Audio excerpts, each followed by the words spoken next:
making it today for the 35th Afronomics Academic Forum guest lecture. Today we're going to be speaking about climate risks, finance and regulation in Africa. And we'll be hearing from Reuben Muhindi, who's a climate finance expert and is currently the founder of Kenya Climate Directory and also works with Climate Shapers Africa Limited. We'll also be hearing from our discussant in this we're also going to be hearing from our discussant, who's Wangui Kaniaru, who's a partner at the ALN Africa, which is, yes, ALN Africa, and I'll just briefly go into introductions for our two speakers. Okay, second.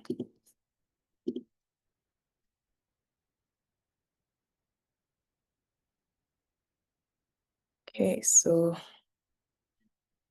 Reuben Wambui is an economist and climate finance expert specializing in international economics, climate risk, and sustainable finance. He has consulted for multiple UN agencies, central banks, and commercial banks. As former Africa regional lead at UNEP, he led efforts to integrate climate practices in Africa's financial sector. His work has been published in leading platforms such as the World Economic Forum and Project Syndicate. He's the executive director of Climate Shapers Africa, an advisory firm focused on green finance and executive training. He's also an avid traveler and has visited 21 countries. We're glad to have you here with us. Reuben, and look forward to the discussion. Our discussant, Wangui Kaniaru, is a partner at Anjarwalla Khanna, which is Kenya's largest law firm. Anjarwalla Khanna is a founding member of ALN, an alliance of independent top-tier African law firms operating in 16 countries. She's an advocate of the High Court of Kenya and a member of the New York State Bar.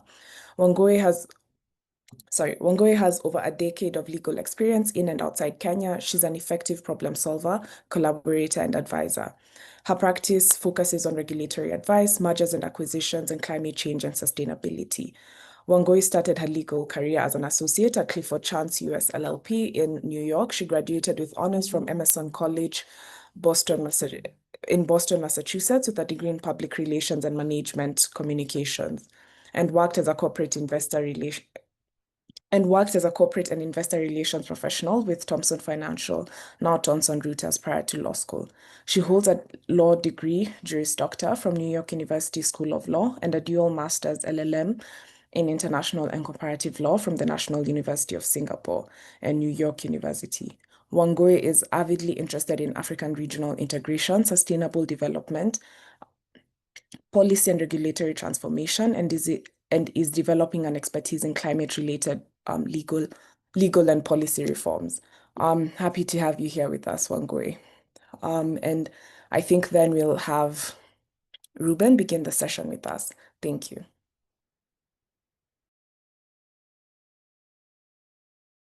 Thank you so much. Hi, everyone.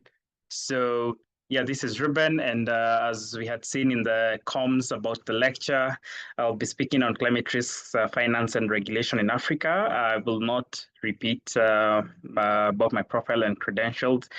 Thanks for the intro. And just to start is to say this is a topic which is very close to me and close to my heart. And it's also my bread and butter. So I will also try, in the interest of time, to cover what I think is most important and probably most interesting that cuts across the three things. So one is on the climate risk, finance, and regulation.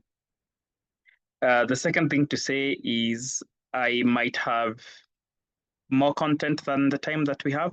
So I am hoping that in the 20 minutes that I'm gonna speak, that I will cover what is most interesting or I consider most important, and then hopefully I will get to talk more in the plenary once we've had the discussant session. So I think with that, I'm happy to start. I just want someone to confirm that they can actually see my next slide on what causes climate change and what are the impacts. Yes, we can see your next screen. Thank you. So also just to mention that these slides are shareable. So anything that I just, go quickly over, you are happy to reference later.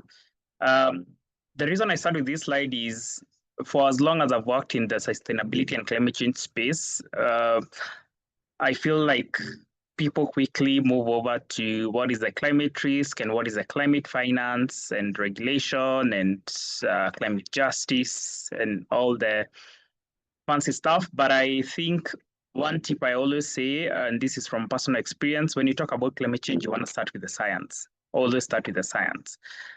Because then if we are doing things and not tying them back to the science, then I think probably there's a disconnect.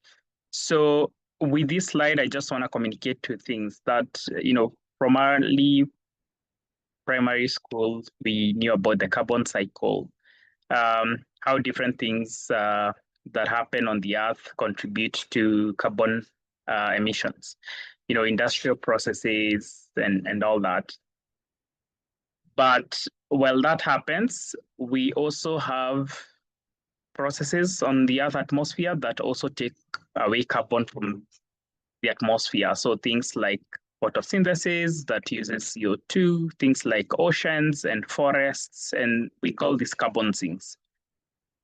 Now, where we are at is because the rate at which the emissions are happening and the rate at which the emissions are being netted off from the atmosphere is not comparable. So net, we end up with very high levels of CO2 and other greenhouse gas, things like methane from agriculture being concentrated in the atmosphere. And that is like a, small spiel on, what is the carbon cycle. To my left top, or my right top, we are saying that what happens is as we have higher levels of CO2 in the atmosphere, then it also means that the Earth's surface is getting warmer. Why is it getting warmer? Because as we know, we have the sun rays into the atmosphere, then there's refraction back. But as the more we have greenhouse gas emissions, a lot of these gases get trapped. What we hear about global warming. So these two things are related. Higher CO2 or higher greenhouse gas emission levels means a higher surface temperature. And that's why those are the two main measures for climate change. Atmospheric CO2 levels, but also what is the Earth's surface temperature relative to pre-industrial era. Now, on my right bottom, one argument that we've had is that the Earth heating and cooling system is a natural process that does not have anything to do with human activity. So we have climate change denialism, which happens. But I think apart from denialism, there is also people who say, oh, climate change is actually real. We just don't think it's anthropogenic. It is not coming from human activity. And what this shows us is that if you look at a timestamp from 1884, this is more than like 150, close to 100 and 30 years or so of data that all regions of the Earth, except some polar places, they have increasingly become warmer based on the color scale. So this is to say, while it is true that we also have this balancing system, the trend is the same everywhere across the world. So if it was a net-off system, we could see maybe over this 150 or so timestamp, some regions being in the blue and some being in the amber and red. But as we can see across the world, the trend has been generally the same. So I just wanted to spend time and just lay that foundation and just show us that that this is happening across the world. Now we can move maybe to the more interesting stuff and say, if you think around climate risk, there are two main categories: physical risk, which is what happens due to effects of climate change, and what we call transition risk. So transition risk is the risk from maybe regulatory or technological advancement or legal advancements that in response to what is happening in the climate change space.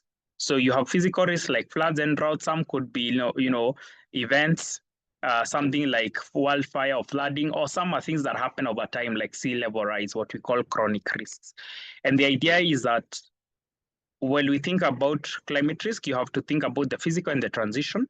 I'll not go through the description because I'm speaking through it. And then to say, we have some sectors which we call highly climate relevant policy sectors, or most, or high carbon intensity sectors. And some of them are like agriculture or forestry, mining, industry. And so the idea is to say, how do these risks, end up translating to the different sectors? And so this is like a snapshot of what to think around climate risk.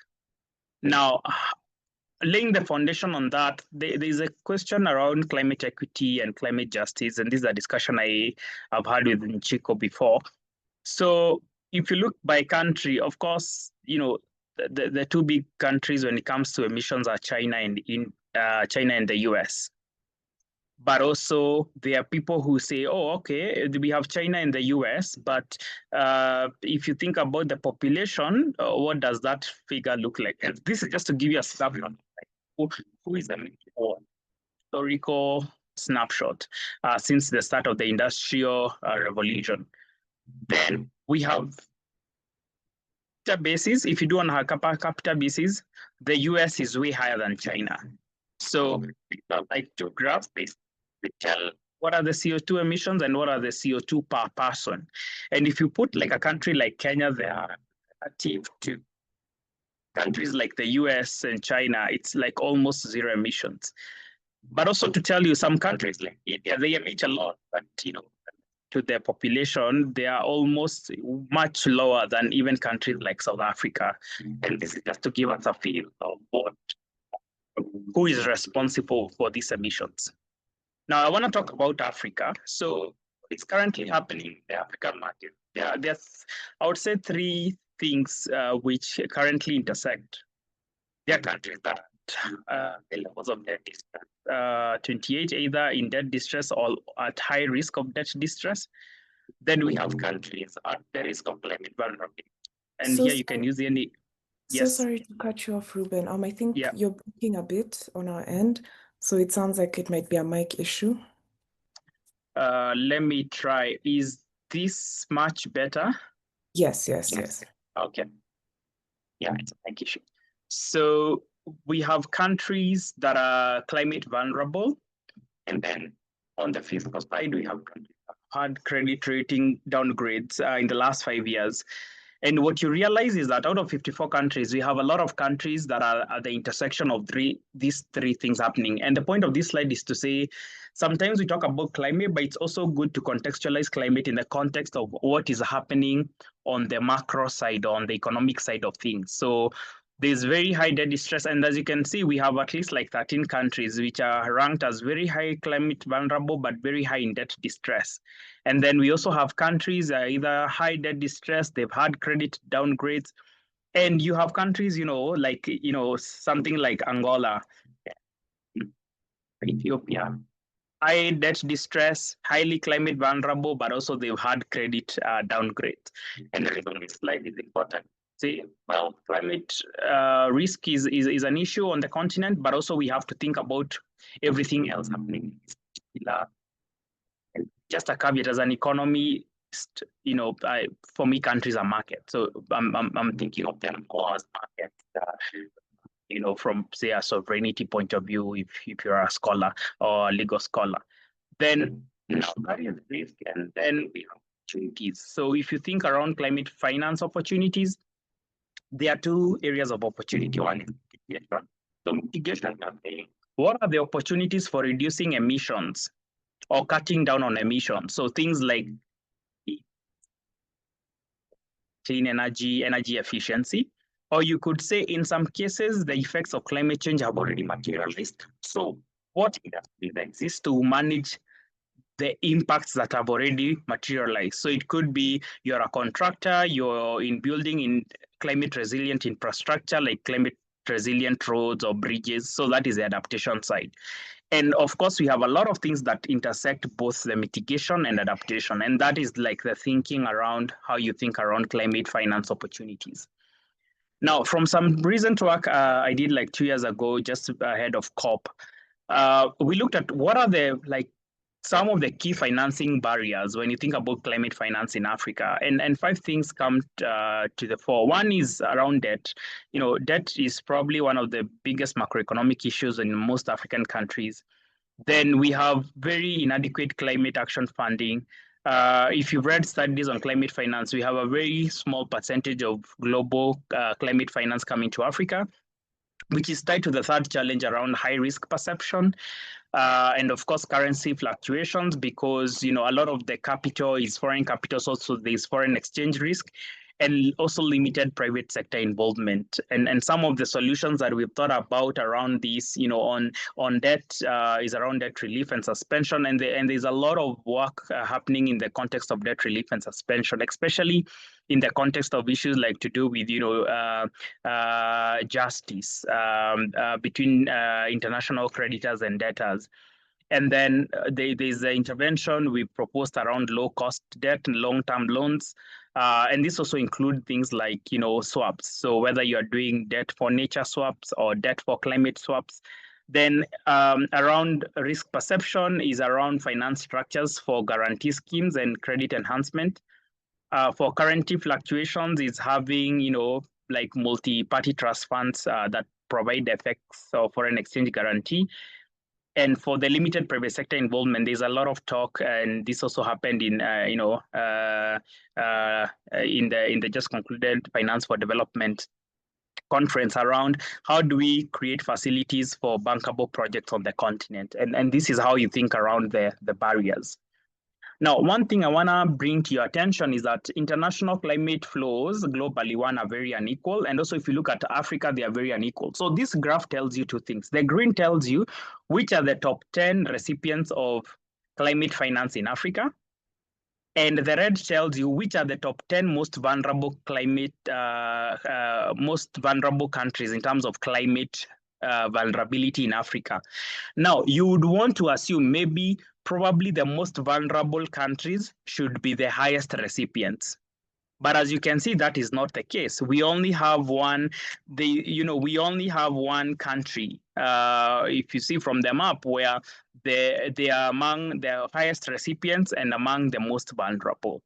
But for every other country, especially if you check at the Sahel region, the most vulnerable countries are nowhere among the top recipients. So there is this inequality in terms of where climate finance flows are actually flowing, in terms of who are the recipients and who actually need the finance the most.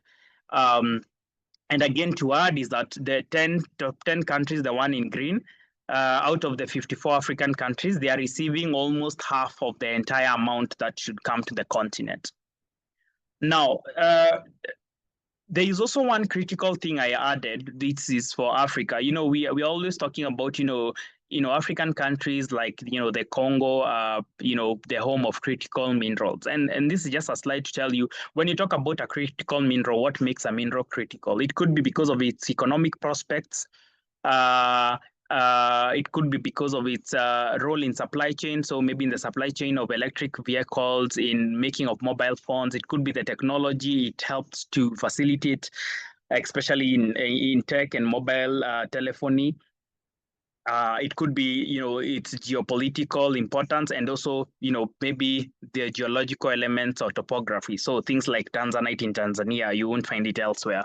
And I give you a couple of factors to consider as far as critical minerals is concerned. But I want to show you something about critical minerals in a couple slides. One, if you think around critical minerals, there are 3 things to think about: raw material production, where that mineral is coming from; refined material, which I'll show you shortly, where it's being refined; and 3 is where is it mined, but who owns the company that mines it. So if you look at raw materials, and these are some of the most critical minerals: copper and lithium, nickel, cobalt, natural graphite, rare earths. So an example like cobalt, you see almost 65 going to 70% of global production of cobalt is coming from the lime green color, which is DRC, in the Congo. And as you can see, a lot of minerals, natural graphite, rare earths are coming from China. But also, some of these emerging markets like Congo, Chile, Peru, Brazil, they are big players. Now, I want you to focus on cobalt. So almost 70% of cobalt raw material is Congo. Now, if you looked at the refined material, in terms of the share of refined material of cobalt in the world, China now is at like 70% of the same. So in terms of what this is telling you is that you being the producer of the material doesn't mean you're necessarily the one who has hold of the refined material. So you can see China is the biggest player, and this third slide shows you that. So here what it says is like, take a material, think about the geography, where is it being mined, but think about the ownership.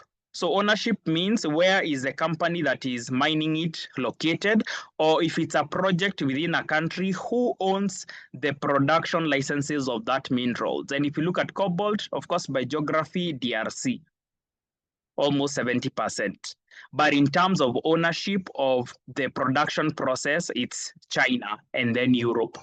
So Africa has this very huge extraction challenge in terms of like, we own the geography of the mining, but we have the geography, but we don't have ownership of the mining processes and the mining companies and all that. And I just thought this is very important to highlight.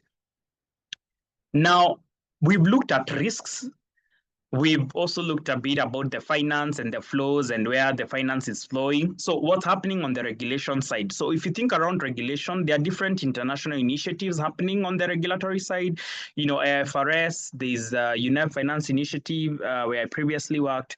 There's the SASB in the US. There's the Network for Greening the Financial System for Central Banks. We have research institutes, which I'm not going to go into. We have regulatory authorities. These are central banks. We have rating agencies because of issues to do with credit, and we have data providers. Now, what you will notice that this regulation, a lot is happening in different countries. And the most recent regulatory development is the new standards by the IFRS, or International Financial Reporting Standards. So we have S1, which is the disclosure requirements for sustainability-related risks and opportunities. And we have IFRS S2, which is very specific to climate-related disclosure. So initially, we had different initiatives, GRI, IFRS, TCFD, and then there's what we've seen now. We've entered a zone of harmonization in the world, leading to the SSB as a new board that has released these new standards. And I'm not going to go into the meat of the standard, but this IFRS S2 on climate, which is probably now the most, it's now what everyone is talking about in the sector. It's anchored on 4 pillars. So around governance, around strategy, around risk management, and around metrics and targets. So these are like the 4 things which in a way dictate how firms should disclose. So as I end, I want to tell you that different countries are doing different things as far as climate risk is concerned, as far as climate finance is concerned, and as far as climate risk and finance regulation is concerned. So I'm going to give you the case of Kenya. So what is Kenya doing? So in 2021, the central bank released a guidance on climate-related risk management, and this is specifically to the finance sector. So there are different things happening in different sectors. And then what followed that, there was a workshop by Kenya Bank Association, FSD Kenya, which had the privilege of moderating on what are these new standards. And then the Kenya banking industry released a template, which is the third resource on the slide, on how to report as far the central bank requirements.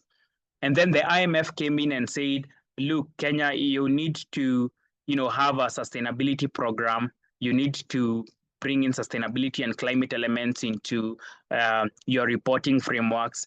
And you can tap into this new facility called the RSF, the Resilience and Sustainability Fund, which became like an IMF source of funding.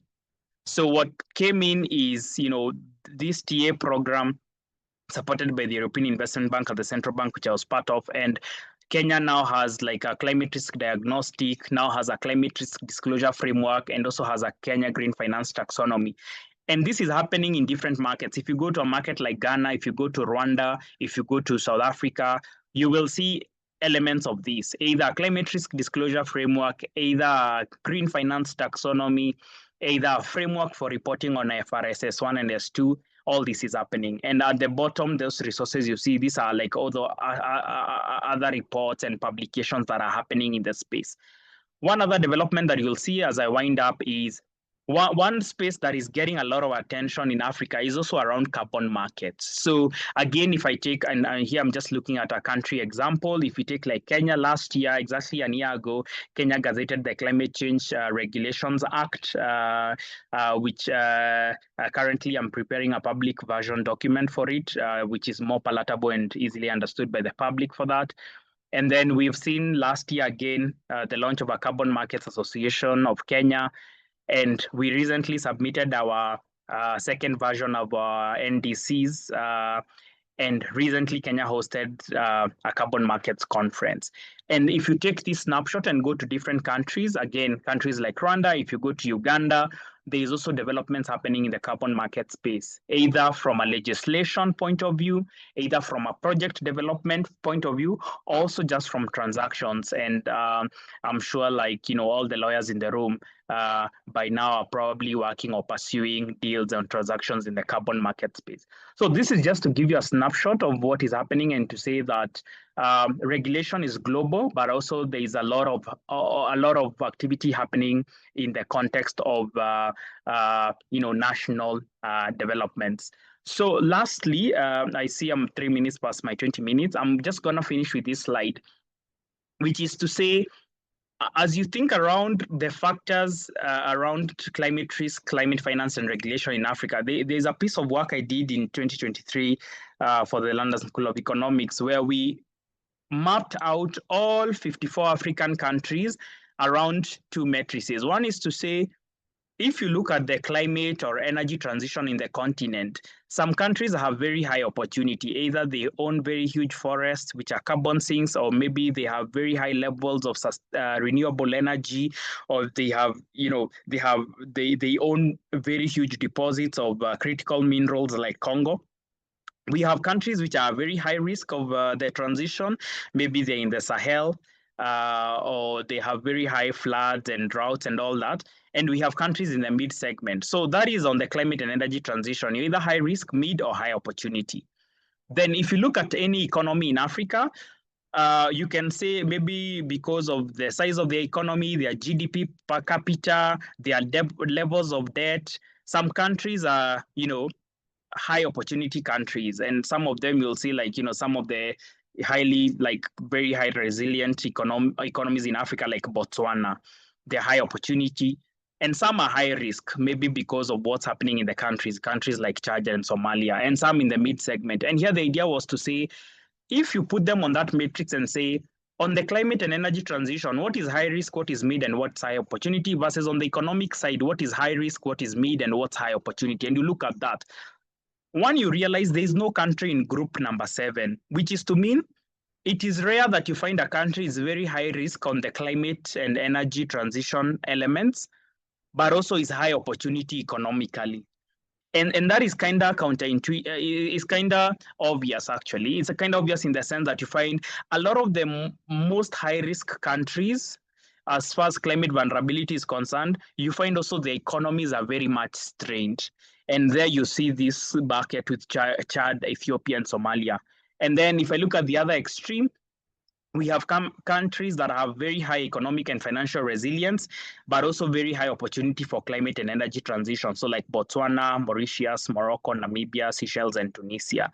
And so this is just to tell you that as you think about what's happening on the African continent, especially in terms of the climate side, it's also good you think about what's happening on the economic side of things. And the opposite is also true. As you think about countries' economic and financial resilience or economic characteristics, you also need to think about what's happening on the climate and energy transition side, and to be able to say which countries are. For example, Congo. Congo is very high opportunity on the climate and energy transition because of its deposits of critical minerals and also because of its forest cover. But as an economy, it's a very high-risk economy in that sense. So that also limits how much you can take advantage of that climate and energy opportunity. So I am going to pause there and allow for my discussant. Thank you.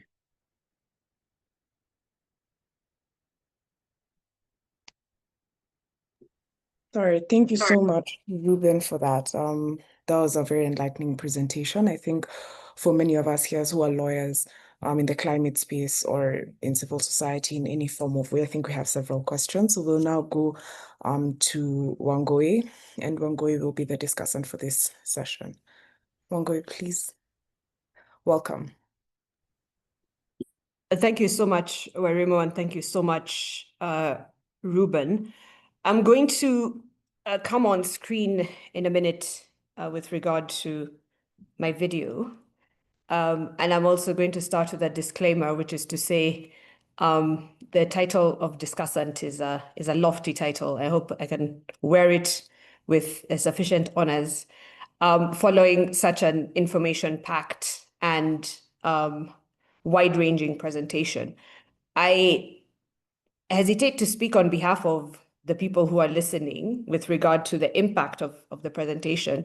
But what I'd hazard a guess with regard to impact for most of the people listening is that there are ways in which the information that Reuben shared is overwhelming, both in terms of the breadth of it as well as the level of detail contained in it and the potential implications it has on a lot of perhaps what people are thinking or doing. That being said, I think what's really interesting about the presentation and what I look forward to perhaps responding to in a modest amount of detail and then engaging in terms of the questions is the implications for next steps. Like, what's the practical next step to take when looking at this information and trying to integrate it into a point of view regarding the situation that the continent faces from a climate finance flow perspective, from a climate transition risk perspective, and from a policy interrogation and implication perspective. So I do have a slide that I'm going to share. It's one slide that I think coalesces quite a number of the points that Reuben raised. And I think the last slide that he shared is also very informative with regard to how to then frame a point of view on next steps. So in brief, I would like to perhaps respond in three ways. One is with regard to the question of science. Reuben made an excellent point about starting with the science as the defining entry point into thinking about the issues. And one of the challenges that we face on the continent with regard to the science is that there are real silos that exist between the scientific community, the economic community, and the legal and regulatory community.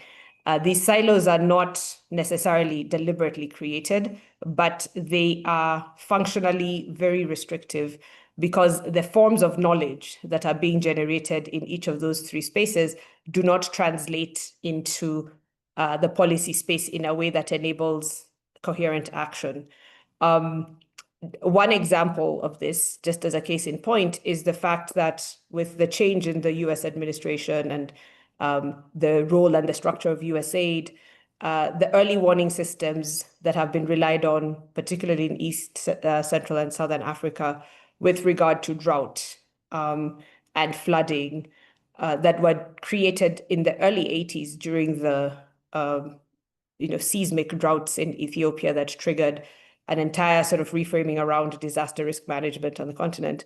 Those resources that were funded by the US government went dark following a change in policy by the US government.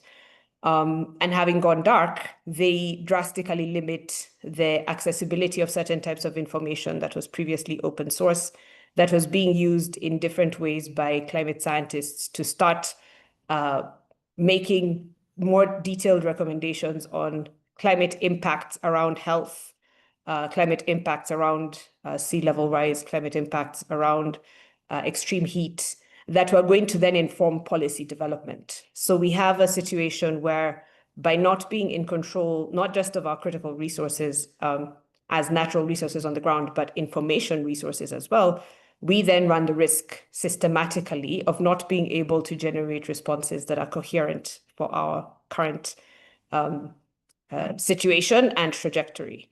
The second issue in terms of siloing from an economic perspective, which, as Reuben pointed out, has to do with the transition risks inherent in the different economies that we are then dealing with on the continent. There's an emphasis from a climate equity or climate justice perspective of, in a way, no country left behind. But then there are real constraints that exist because each of these countries is at a different stage of development, of economic capacity, of financial resilience. And so what tends to happen or become more apparent in the economic analysis of trends and shifts and implications is that sometimes the next actionable step is limited by a view that there's a disproportionate burden being borne by the most vulnerable states, and a disproportionate emphasis on climate finance flowing to states that perhaps are in a privileged position relative to those states that are vulnerable. One potential solution for this, which also presents its own challenges, but requires us to think in a much more critical way, is the existence of regional economic communities and regional sort of spaces for policy harmonization or integration or even information sharing. And our case in point is what was highlighted to do with the Kenyan framework right now, the updated climate finance risk disclosure framework that's been put in place, the updated green taxonomy that's actively been developed and is in the process of being integrated into the climate and transition risk and physical risk assessments being undertaken by financial services players in the country, particularly banks.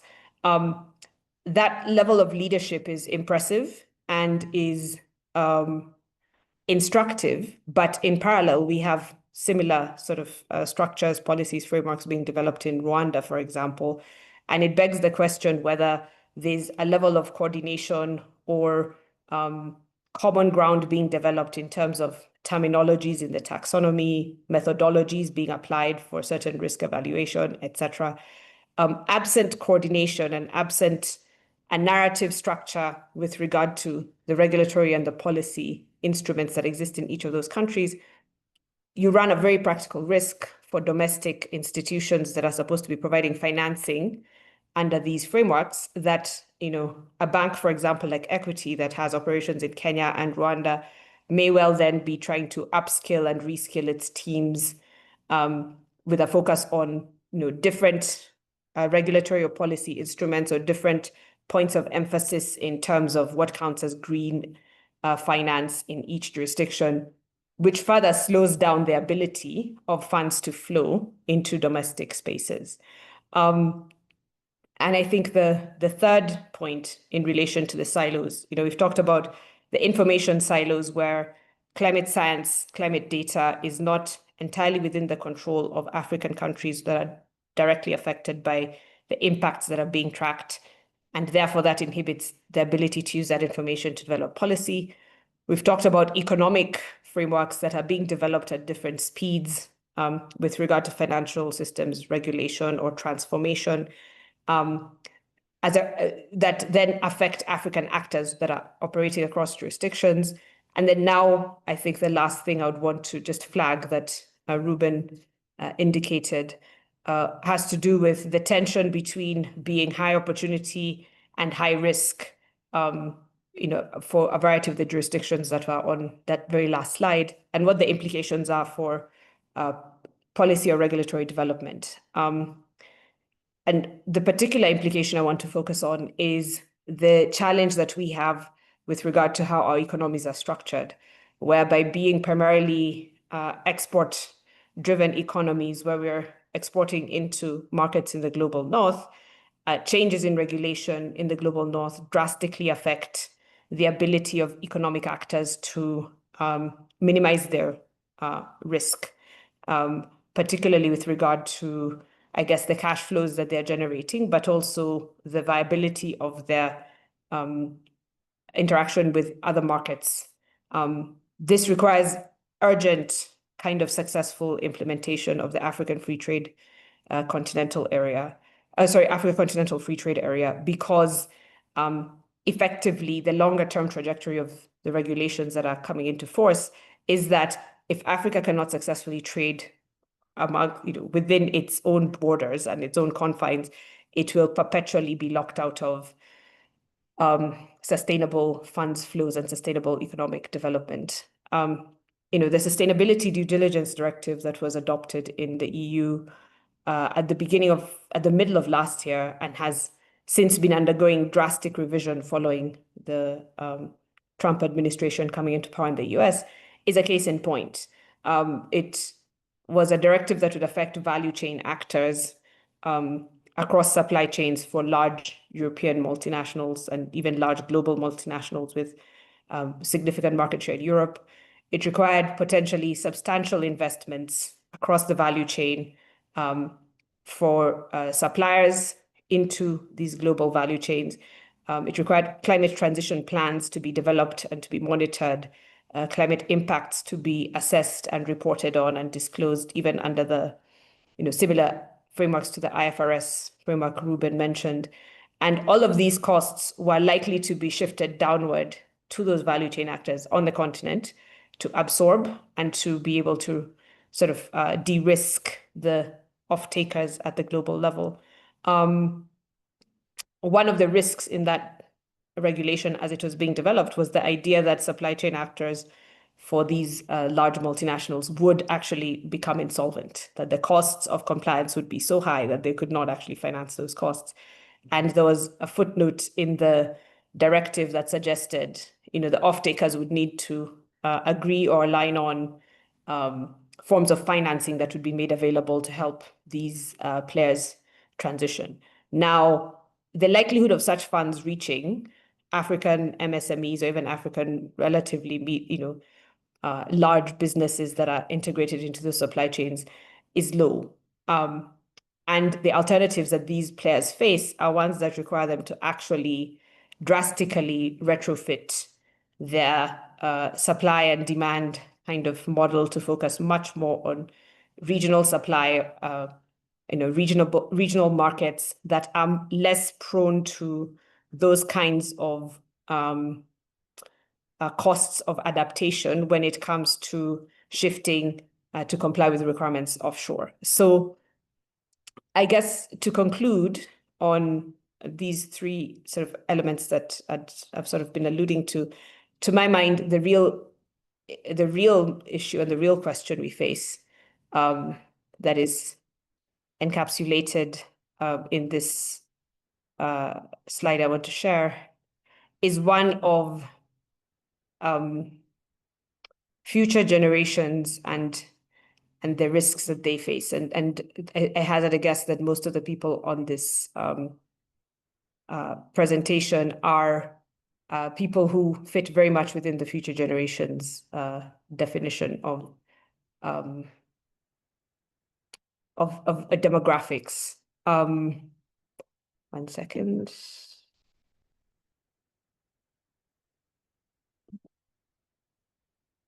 I'm going to have the slide view be the slide showing the view. 1 second, here we go. Yes. So I hope you can see the slide. The slide was prepared by BCG as one of the Boston Consulting Group, so a large consultancy, global consultancy based in the US that was framing the risks of climate inaction, even in the context of political shifts and changes in the US. And the point that they were making in the context of this report that they generated was the idea that whether or not you believe in the science, whether or not you believe in coordinated action to address the science, whether or not you have a point of view around the pathways to be followed for transition, the economic losses caused by climate change in the next 25 years are going to be significant. They're going to be geographically widespread, and they're going to have substantial impacts on GDP for African countries and even beyond, as well as EBITDA or earnings impacts on all regions and all sectors. So there's really not an option with regard to the need to urgently respond and urgently prepare for transition. The relevant points to me, as we then transition into a plenary, are the questions about time, how much time we have. So any person who knows any person who will be born in this year is going to have, needs to operate in this space with the knowledge that children born in 2025 will experience 90% of their adult lives in the critical points of climate impacts manifesting. So the brunt of the choices that we make today are going to affect children born today because they'll experience 90% of their adult lives post 2050, post some irrevocable tipping points with regard to climate. And people who are aged 30 to 50-year-olds today will experience significant livelihood impacts with regard to economic damage caused by climate change over their lifetimes. So pulling the threads together, there's really not an option for us as Africans, whether we are economists, scientists, lawyers, policymakers, to really have to try and find answers that make sense for us and that drastically think outside the box with regard to the present challenges we're facing in terms of the limitations on financial flows, the intersection of debt, vulnerability, and transition risk. We really do not have a choice but to think very, very urgently and creatively about how to solve these problems. And ultimately, the opportunity that we have, and what I found most interesting and insightful about Reuben's presentation was the idea that we are already being able to frame where on those quadrants that were shared in his last slide our economies sit. And by understanding where you sit in terms of economic and financial risk and opportunity, you can then start to innovate when you think about regulatory action or policy action that can be undertaken. So I think I'll stop there, bearing in mind that there's about 15 minutes for this section of the presentation. And then I very, very much look forward to Reuben's further unpacking of some of the points he raised, as well as the responses that we would be able to have in the conversation or the responses from the participants. Thank you so much. Thank you so much, Wangui. That was extremely insightful, I think, particularly on the context of some of the financial implications. Some of the financial implications that climate change will have on our economies. So I think maybe just briefly before we go into the plenary, so I myself am very interested in this topic, been eager to learn a lot more about financing because I operate in the energy transition, particularly renewable energy transition area. And I think two things caught my interest in this conversation. The first is on the aspect of, I think Reuben mentioned it, but Wangui also kind of touched on it. I'm not personally a believer in carbon credits. I think there are a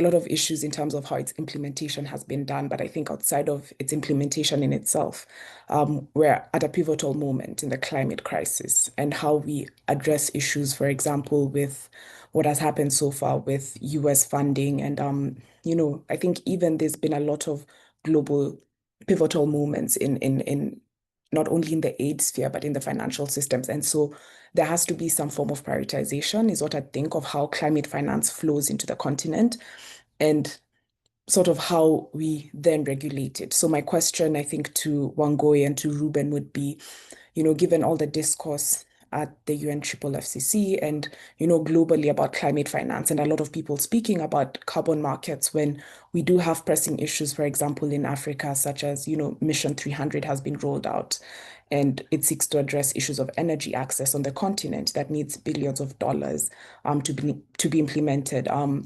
Electricity markets, for example, are a crucial aspect of the renewable energy transition because many argue that Africa doesn't have the required infrastructure to even accommodate the renewable energy that we need. How exactly will this climate finance, this is my question now. So how exactly will this climate finance come into the continent? is it coming through, grants, loans? Is it going to come through, for example, African lending institutions, the private sector? But also, secondly, is there going to be a prioritization on how this is being implemented? Because we can also have a lot of these projects going to aspects such as carbon markets, which, don't necessarily seem to be as important. And this could be an opinion, and this could be my opinion and not necessarily anyone else's, as issues such as, electricity markets and funding that. So how do we ensure we have proper prioritization of where climate finance really needs to go on the continent?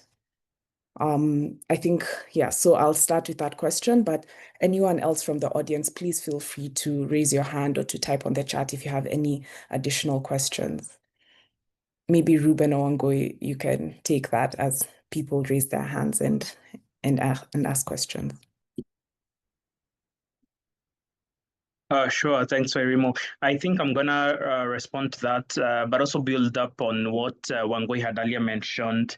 One is to acknowledge the point around silos, and these silos, one is in the scientific community space, and also like more how we are using the information coming to us on how climate change is causing impacts, including economic impacts, like the last slide that Wangui shared on the economic impact and what that is going to mean, at least say even for kids who are being born in 2025. One part that I really liked is around the potential solution for regional economic communities. At least I know in research, there's a lot of work ongoing currently on how RTAs, your regional trade agreements, are going to play a very big role in handling some of these continental issues, including the Africa Continental Free Trade Area, ACFTA. We are still having teething issues with the CFTA, but I think if we fully operationalize the CFTA and actually see it working and increase like intra-Africa trade, I think that is going to play a very big role. Also breaking down like some of these, country development. Wangui, you mentioned around the silos even for some of these regulatory frameworks. I mean, a good example is I was involved in developing the Kenya Green Finance Taxonomy as an expert to the central bank here. But also currently I'm being involved in the Africa Taxonomy, which is being led by the Africa Development Bank. And I mean, if it was my personal preference, I would prefer we had an Africa taxonomy and then figure out how do we apply it across the different African countries, given country realities, than have like 54 taxonomies for every country and that kind of thing. So it's true that cooperation is actually missing. To your question, Wairimo, around the financing, there are slides I didn't add, but on that, there are three things to look at. One is to say, when we talk about the transition, and this is like the climate or energy transition on the continent, where is the investment gap?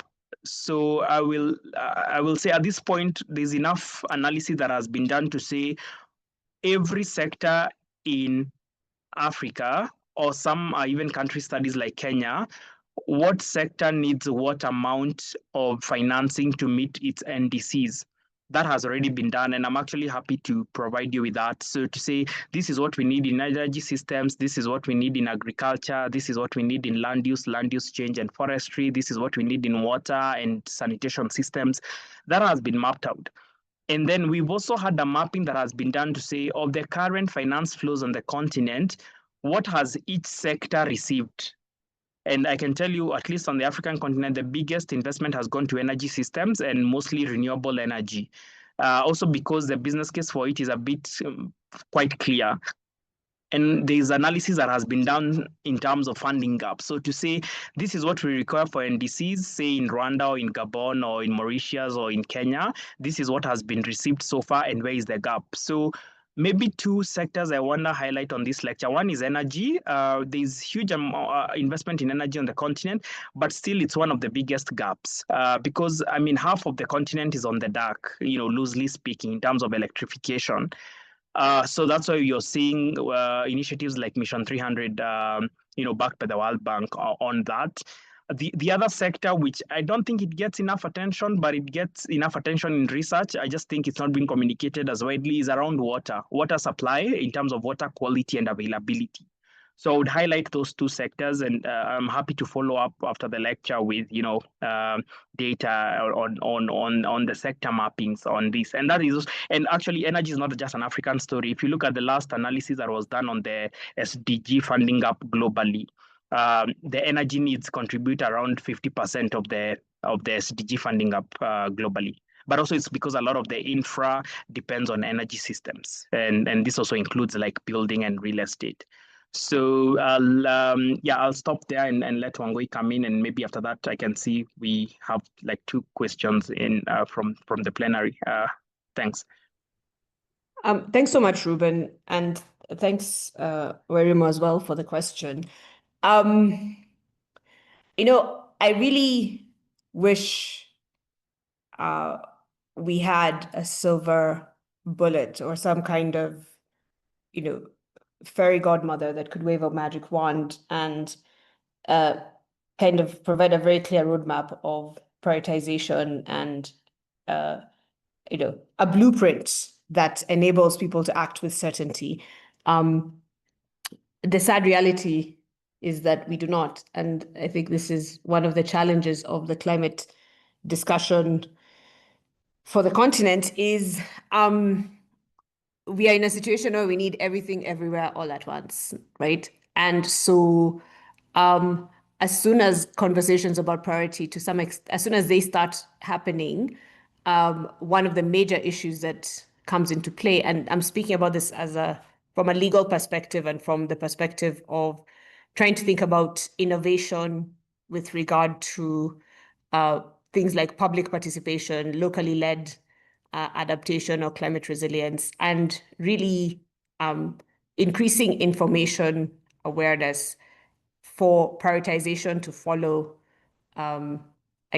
impact, right? The major issue we have is there are obviously various lobbies that exist and various sort of priorities that are coming from the people who are shaping the narrative.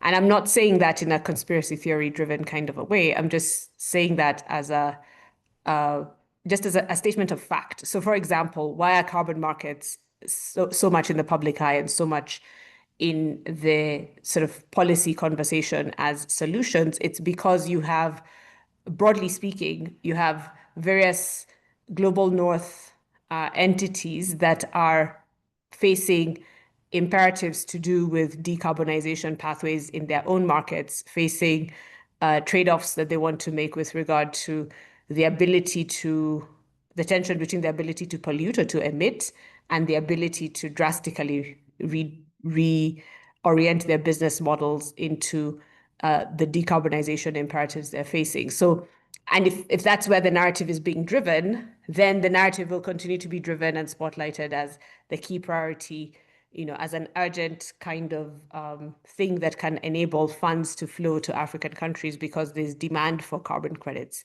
And ostensibly, those will be worth something and they'll be paid for. That's just one little snapshot. I guess my point is the NDCs that are being published in this cycle will give some indication on prioritization for different jurisdictions.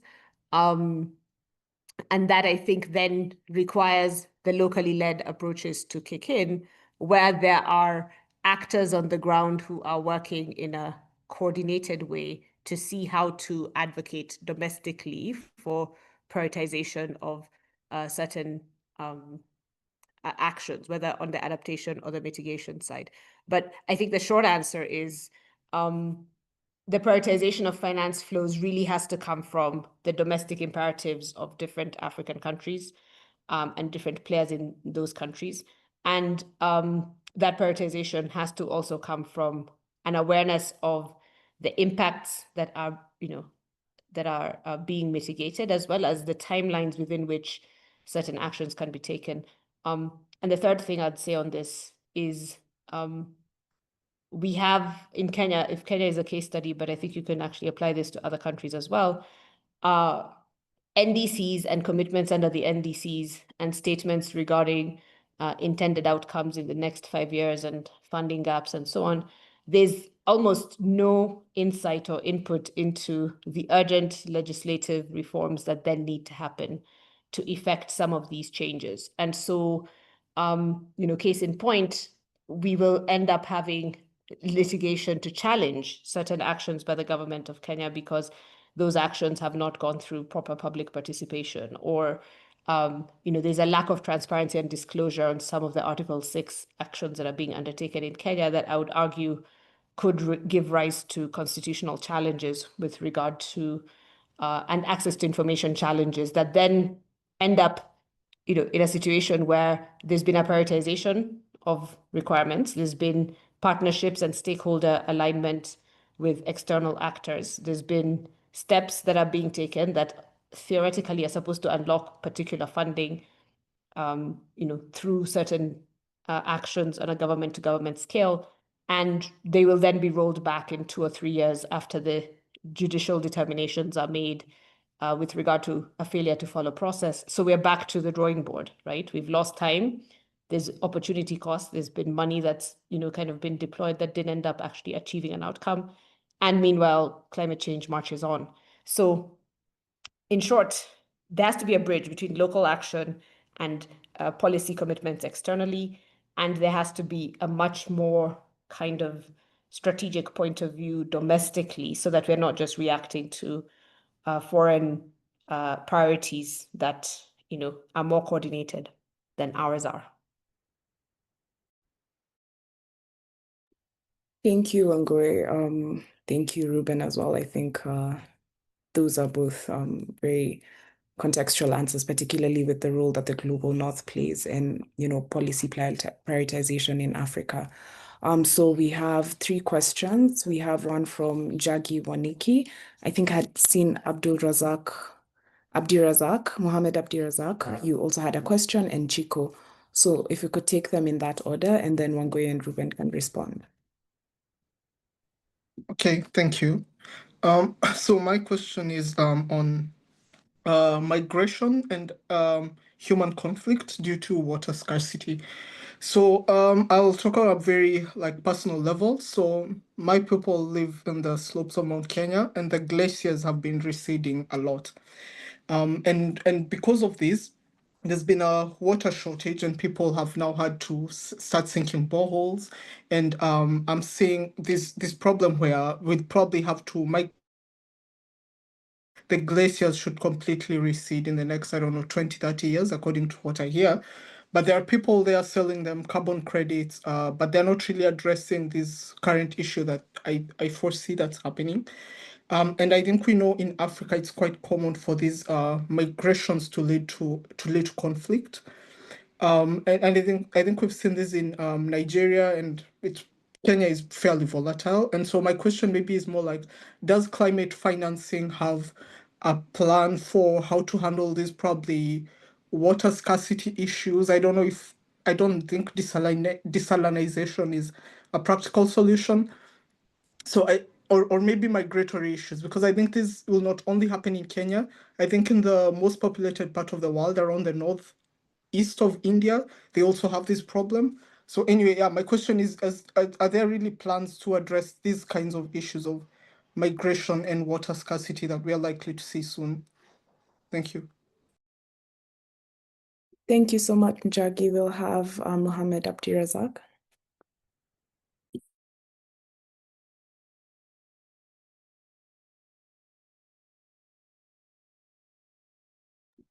We can't hear you. You're still muted. Okay.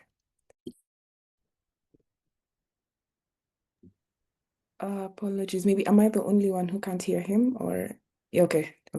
So Mohammed, we can't hear you. I think your mic might be having some challenges. Would you? How about now? Yes, now we can hear you. Okay. Sorry for the I have.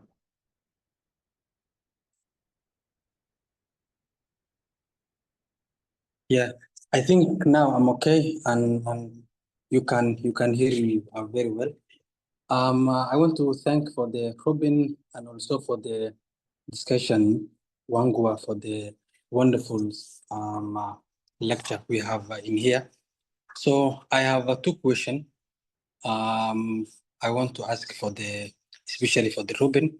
The first question is, in framework like Somalia, explicit in group, as we can see the last slide for the conclusion, I can see in Somalia is there like group 1. So facing both Somalia, we have, there is two consequences about, the first thing is climate and economic risk. So about given for the fragile institutions, like how can Somalis can begin building financial resilience while at the same time preparing for climate and energy transition. Also, in the first question, I want to ask what role do, when it comes to financial institutions or regional bodies, play in enabling about this issue?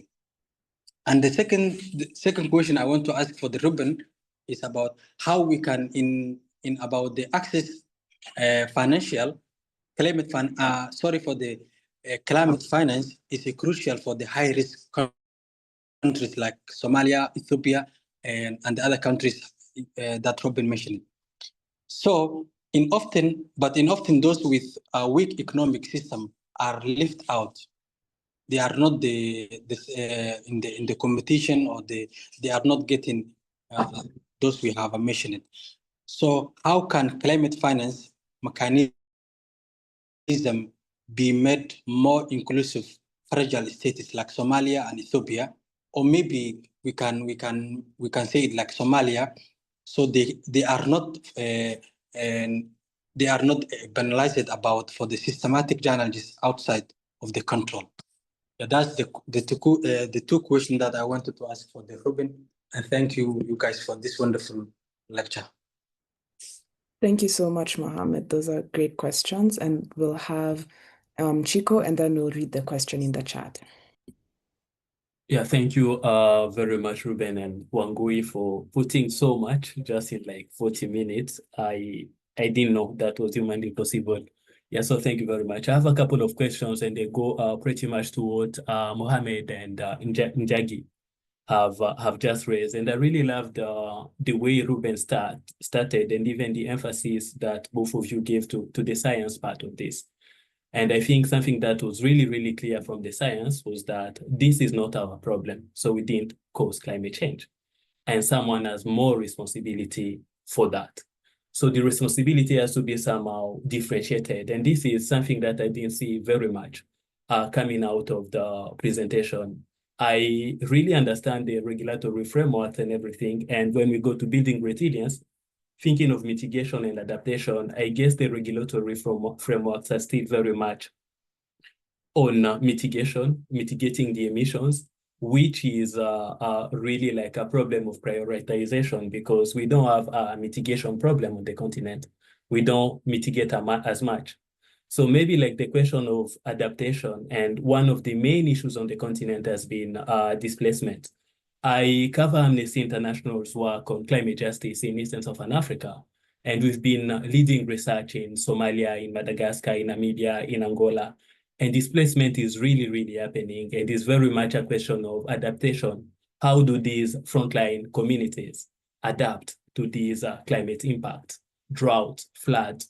And we are really, really seeing that there's really like no focus on that. So we'll go to carbon markets, we'll go to all these other elements, but the question of adaptation is still very much like underfunded on the continent, particularly when it comes to displacement. And so it has been largely left to humanitarian actors. And personally, I think that's a good development to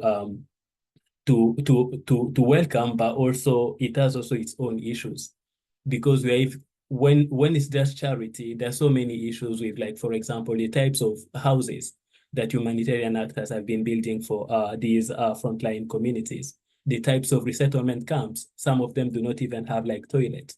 So how does this question of adaptation, particularly displacement, fit into this regulatory framework? And maybe just quickly to speak to the silos that you spoke about. there's also like a major issue of fragmentation when it comes to climate change governance. And I think this is also very problematic because at the COP level, we negotiate as one group, like the Africa Group of Negotiators, the Africa Group, like making a case for most African countries. But this group has not been involving civil society organizations. It has not been involving other actors on the continent, like the African Commission, that has been doing important work, showing how climate change is really, really like affecting the day-to-day lives of African, particularly communities at the front line of climate change impacts. And just finally, what is the way out? Like, how do we get out of the climate crisis? I remember we were having a chat with Reuben and jokingly we were like, okay, maybe it's up to the universe, or like when Jesus comes, like what's really the way out in your own opinion? Yeah, thank you. I think I can shut up there. And yeah, carbon markets are very problematic. Thank you so much, Nchiko. So we also have 2 additional questions in the chat. I hope Reuben and Wangui are able to note all these questions down. So Samuel says, hi all. My question is on what role the private sector can play in scaling up climate finance in Africa and what incentives are needed to attract more green investment. I think private sector questions, Wangui, look like your best fit to answer.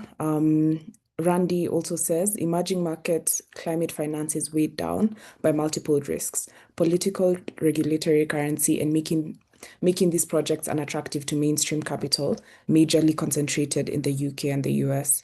In your view of these different layers of risks, of these different layers of risk, which ones do you believe are most immediately addressable, and who would take the lead in addressing them? Governments, DFIs, or private capital providers? Thank you, Randy, and thank you, Samuel, for these questions. Maybe we can start with Reuben and then Wangui. Thanks, and that's a huge bunch of questions, but I've tried to note it down. So first, to prepare Nchiko, I'll want you after Wangui to come in and speak about the issue of like fragility and fragile state and what that means, since I appreciate from our conversations you may have more context on that and what this, responding to in fragile states like Somalia, what that will mean for climate finance. And Chico, if you could come in after Wangui on that. There was a question by Njagi about water. So as I said, you're right on the money. We have 2 main challenges happening, at least on the continent. One is on energy systems, even if it's still receiving the biggest share of private capital, but 2, water systems. So on water towers, what I know is happening, there are now projects which are aiming at preservation of water towers. In terms of, so I'll give you an example. I currently sit on the steering committee of a UN body. It's the UNEP AgriFood Project in Kenya. And what we are tasked as a committee, we are providing strategy on preservation of 3 water towers in Kenya, Mau Forest, Cherengani, and Loita Hills. So, and the whole point of this engagement is how do we look at the economic activity that surrounds these water towers and actually make sure that we preserve the water towers, given that, I mean, depending on if somebody comes and decides to do a huge manufacturing or plant right at the foots of Loita Hills, then of course it has implications not just for the residents, but everyone who depends on Loita Hills for their water supply. So short answer is that yes, I think a lot of these projects would help. I'm not familiar with any project like that in Mount Kenya, where you gave your specific example, but at least in the context of these 3 water towers that I mentioned, there's an ongoing project on that, and it has been necessitated by this exact thing that you're talking about, the risk of the erosion of the water towers, with even some projects like the carbon credit projects happening in some of Kenya's richest water towers. In terms of, someone asked about private capital, the truth is that if you look at how climate finance flows globally, in Africa, private finance as a portion of entire private as a total climate finance. Last time I checked was around 14%. Call it at least 20, 20 and below. But if you look at places like Western Europe or like US and Canada, North America, it's way higher. You're talking about like 60% in Western Europe and over 95% in US and Canada. So the challenge, so we have two challenges as far as private capital goes. One is that a lot of governments in Africa, of course, they're in debt. I mean, they like literally half of the governments in Africa have no money even for doing anything beyond the basics. So which means we don't have public capital, and the private capital is very much sensitive to this investability risk that everyone keeps talking about, saying, oh, if you invest dollars in Africa, in some countries, and you don't know how the currency will fluctuate in the next 3 years, you might end up losing all your money. I mean, case in point, if you invested dollars, say, in Nigeria like 10 years ago, and you didn't think about FX guarantees, you've probably lost all your money to depreciation by now, and that is a fact. So those are some of the risks. So now that is to the last question in terms of who should play a role. I think for me, the question is like, currently, if you look at the landscape of climate finance, where does the money come from? So when we talk about climate finance flows, we talk about two things, either public finance or private finance. So public, of course, government funded, private is from investors and all that. And then we talk about, so public versus private, then we talk about international capital versus domestic. So international coming from outside, domestic, coming from inside. Or whether it's going to adaptation versus mitigation, as Chico was talking about. Now, the biggest share of climate finance in Africa comes from public finance. But which kind of public finance? It's international public finance. And what is international public finance? It's donor money. It's donor funding. So you have, whether it was USAID or it's FCDO now as they are called, or European Union or whatever. And one thing I've always held, and this is a personal opinion, is that I would like to see more DFIs stop investing in projects by themselves and being catalytic. So what do I mean? If you are gonna do like a, I don't know, like a $10 million project in Kenya, I do not want to see a DFI putting in the $10 million as capital. I want them saying, we have a $10 million facility and we want banks in Kenya to provide loans or financing to these projects, and we are going to provide a guarantee mechanism to this private capital. In a way, it becomes catalytic and say, if we have $100 million to spend as a DFI, instead of us putting money directly into the projects, why can't we create a guarantee scheme or a credit enhancement scheme in a way so that these high risk that private players do not want to take on, we give them form of a guarantee to say, if you lose your money, we are going to compensate you. And it's something I'm trying to push because I'm realizing there's a lot of just DFI capital coming into Africa, but they want to actually do projects, which means then they don't catalyze the private financing, which is still limited. And in terms of like an approach from the person who asked in the chat, I think that is the direction I'll want to see, making climate finance more catalytic, because currently in the continent, it's not. It's all like project finance. I just finished a paper on use of guarantees in climate finance projects in Africa. And while guarantees are promising on paper, very few DFIs actually want to set up guarantee schemes. So I think for me, I think there is a place to play for governments. Honestly, I think one thing governments are doing is this, they call climate budget tagging. So you just make sure like everything you fund in your budget has maybe a climate lens to it. So either you do climate budget tagging or gender lens tagging. But to be very honest, looking at the like fiscal books of a lot of countries with the debt situation, they have very limited finances to free up for climate projects. So I still feel, well, the climate finance, so what am I saying? What I'm saying is climate finance is limited in Africa, but even this limited climate finance is very inefficient in the way it's deployed. And that's why I advocate for things like guarantee schemes. But I'm going to pause there and let Wangui come in. Great. Thank you so much, Reuben. And thank you all for these really important and highly relevant questions. So I'll try to speak to each question to the extent I can in brief.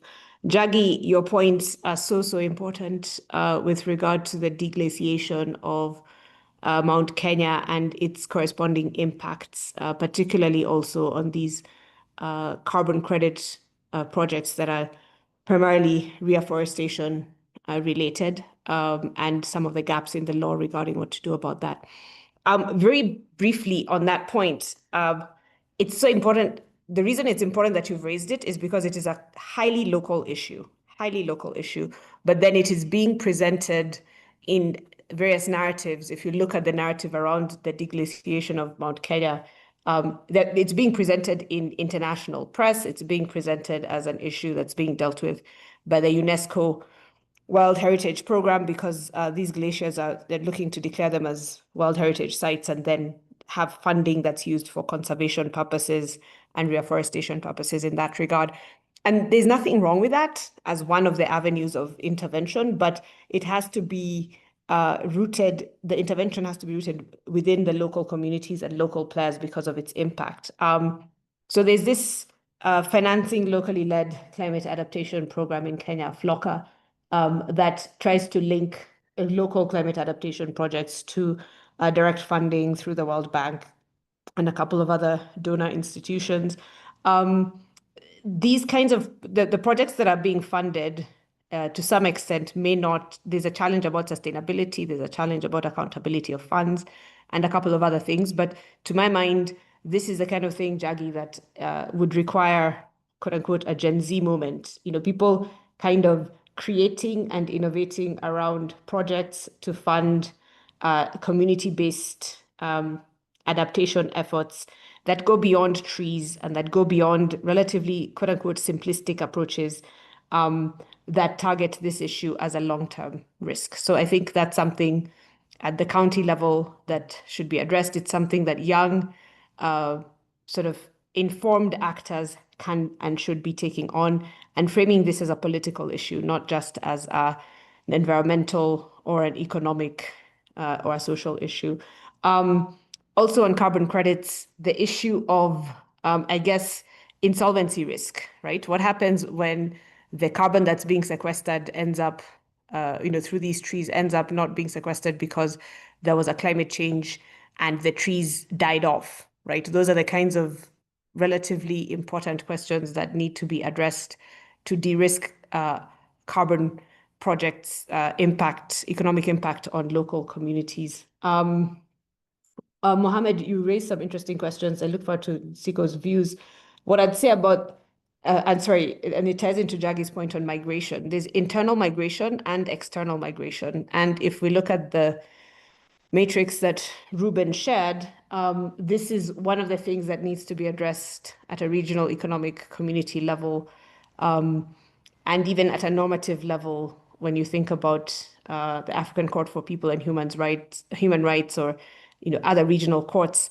The rights-based approach towards migration related challenges is an important one. I do think functionally the effect of climate change, and I hate to be so stark, but functionally the effect of climate change in a number of parts of the continent will be to make them uninhabitable. And so the question of resilience actually ties into the question of relocation. And that then ties into the type of adaptation points of reference that are being used, not just humanitarian actions, which are temporary, which are sort of basic, which are arguably not really prioritizing human dignity, but really prioritizing survival, into ones that are thinking about how do you restructure urban migration to deal with influxes of populations from countries that are now uninhabitable? How do you deal with social impact of cultural and biodiversity loss? How do we think in a very urgent and creative way that's not just focused on, putting a finger in the dike and stopping a floodgate, but thinking about a complete change in the geography and the outcomes? That's going to be really important. And I look forward to Chico's thoughts. And then just on differentiated responsibility, and then on this whole financing question. I think the concern I have when we talk about the science and then zoom straight into, we didn't cause it, it's not our fault, is that I find that over time potentially a distraction. And the reason it's a distraction is because the reality is that, climate change is a present reality, not a future impact. And so the accountability we have for the actions we need to take is about our own choices now, as Africans, as stakeholders who are affected, as people who are dealing with intergenerational equity. We have to look at our own choices now without being in a way distracted by the choices other people made that have gotten us to this position.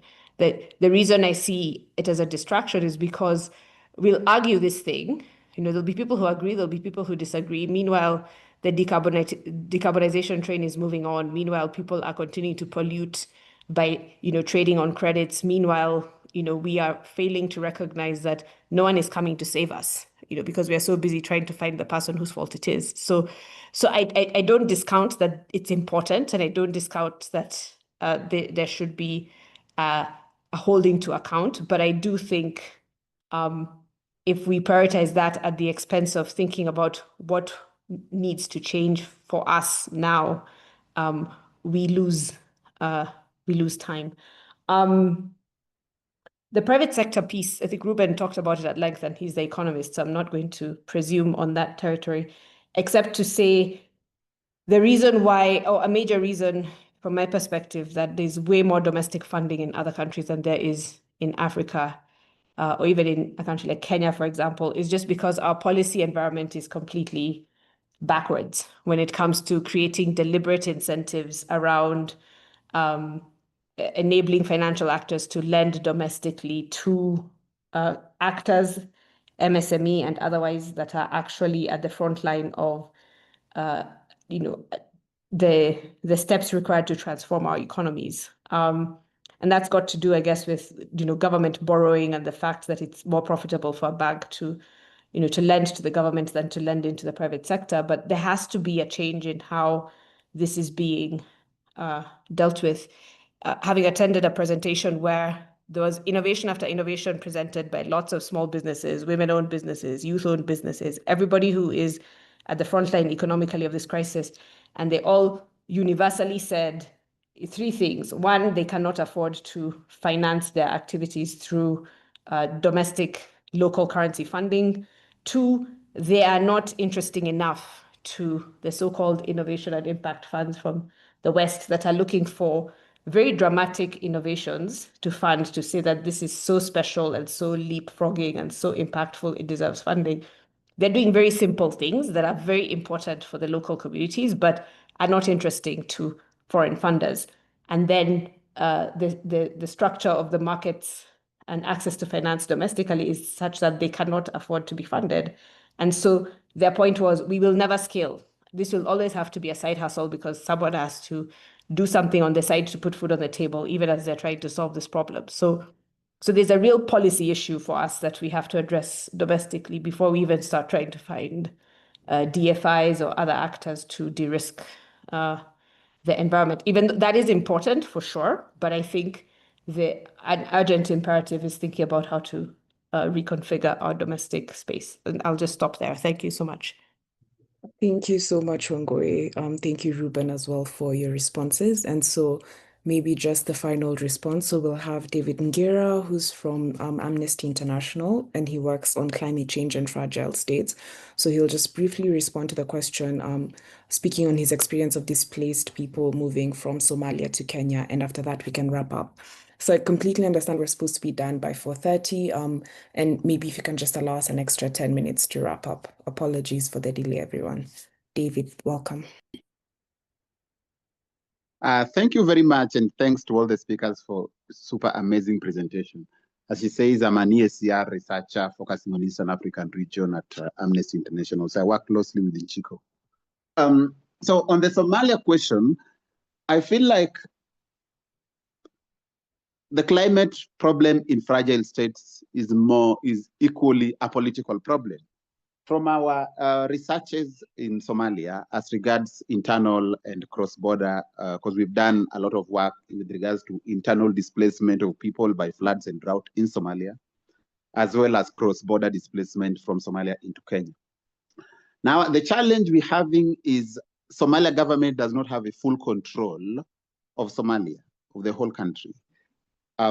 So even when you say they need to do this or they need to do this, ideally, you're basically speaking idealistically, because you know practically they can't do that. So the problem is not even a finance question per se, because even if you were to give them all the money, still the people affected by climate change, particularly those in central and southern Somalia, can't really get any reprieve because government can't reach them. And NGO also tend to avoid places controlled by Al-Shabaab, for instance, or other non-state actors. So unless we resolve the political question, the climate question is slightly more complicated, and it's not necessarily a finance question. Now, the other thing is that last year I attended COP29 in Azerbaijan, and I attended one of the streams on climate finance. Now, one of the challenges with regards to weak states then, especially among the organizations that are giving these green funds, was that many of these weak states and poor states don't apply, or when they apply, they don't meet the requirements, because there are certain technical components of those applications. So countries like Somalia, countries like South Sudan, and so on, generally tend to avoid applying due to technical incapacity, partly which translates into them being unable to prepare the documentation, because there are certain technical documents you need to supply.